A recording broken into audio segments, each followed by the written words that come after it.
అని చెప్పి ఆ తల్లి ఏమనుకుందంటే, నా బిడ్డకి, నా కుమార్తెకి గర్భఫలం దేవా నువ్వు ఇచ్చే వరకు, యాకోబు ఇదిగో ఫలము దయచేసే వరకు, నువ్వు ఆసక్తి ఇచ్చే వరకు నీ పాదాలు విడవనన్నాడు. నేనైతే దేవా నిన్ను విడిచిపెట్టను, కార్యము జరగాలని ప్రతి వేకువజామున ఎంత చదువున్నా, ఎంత వానైనా, ఎన్ని పనులున్నా దేవుని బిడ్డ ఆవిడైతే దేవుడి పాదాలు వదలకుండా ప్రభుని వెతికింది. అక్కడే నేను పొందుకోవాలనుకుంది. అద్భుతంగా దేవుడు తన కుమార్తె గర్భఫలాన్ని తెరిచాడు. చక్కని మగబిడ్డను కూడా దేవుడు చేశాడు. హల్లెలూయా. దేవుని బిడ్డ ఎక్కడెక్కడికో మనం పరుగులు పెడుతూ ఉన్నాం.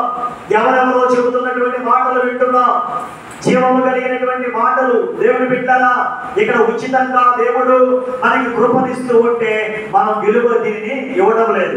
ఖచ్చితంగా దేవుని బిడ్డలా ఎప్పుడైతే నువ్వు దేవుని మందిరానికి వచ్చి దేవుని వెతుకుతావో తప్పకుండా దేవుని ఏంటంటే